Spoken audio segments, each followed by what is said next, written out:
आम्ही अनुसूचित जाती व नवबौद्ध मुलांची शासकीय निवासी शाळा भिवपूर बल्लारपूर जिल्हा चंद्रपूर येथील विद्यार्थी असून विकसित भारत प्रकल्पाअंतर्गत आत्मनिर्भर भारत या थीमवर प्रकल्प सादर करीत आहोत। आमच्या प्रकल्पाचे नाव टाकाऊ अन्नापासून ऊर्जा व खत निर्मिती करणे आहे।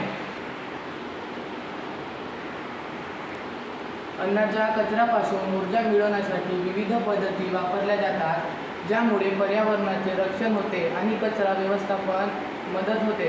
यात प्रामुख्याने बायोगॅस निर्मिती आणि बायोगॅस गॅसिफिकेशन यासारख्या प्रक्रियेचा समावेश होतो।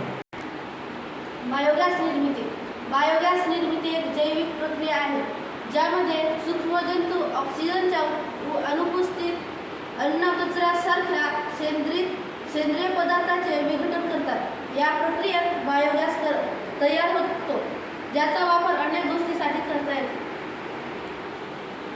प्रक्रिया 1. अन्न कचरा गोळा करणे। घरांमधून किंवा उद्योगांमधून ओला अन्न कचरा वेगळा गोळा केला जातो। ॲनारोबिक डायजेस्टमध्ये भरणे। हा कचरा नंतर एका मोठ्या टाकीत टाकला जातो, ज्याला ॲनारोबिक डायजेस्टर म्हणतात। बायोगॅस उत्पादन डायजेस्टरमध्ये सूक्ष्मजंतू कचऱ्यातील सेंद्रिय पदार्थाचे विघटन करतात आणि मिथेन वायू तयार करतात। ऊर्जेचा वापर। या मिथेन वायूचा उपयोग स्वयंपाक करण्यासाठी, उष्णता निर्माण करण्यासाठी किंवा जनरेटरच्या मदतीने वीज तयार करण्यासाठी केला जातो। Biogas gasification. बायोगॅस गॅसिफिकेशनमध्ये अर्ध कोरडा अन्न कचरा एका युनिटमध्ये टाकला जातो, जिथे उष्णतेच्या सहाय्याने त्याचे ऊर्जा समृद्ध वायूमध्ये रूपांतर केले जाते।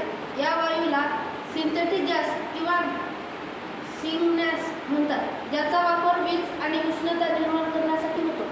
फायदे: कचरा कमी होतो। यामुळे लँडफिलमध्ये जाणारा अन्न कचरा कमी होतो, ज्यामुळे मिथेन वायूचे उत्सर्जन कमी होते। अक्षय ऊर्जा। अन्न कचरा हा एक अक्षय ऊर्जा स्रोत आहे, जो जीवाश्म इंधनावरील अवलंबित्व कमी करण्यात मदत करतो। नैसर्गिक खत। या प्रक्रियेत तयार होणाऱ्या उत्पादनाच्या डायजेस्टचा वापर उच्च गुणवत्तेचे सेंद्रिय खत म्हणून केला जातो। अन्न कचऱ्यापासून खत बनवण्याच्या प्रक्रियेला मराठीमध्ये कंपोस्ट खत निर्मिती किंवा सेंद्रिय खत निर्मिती म्हणतात।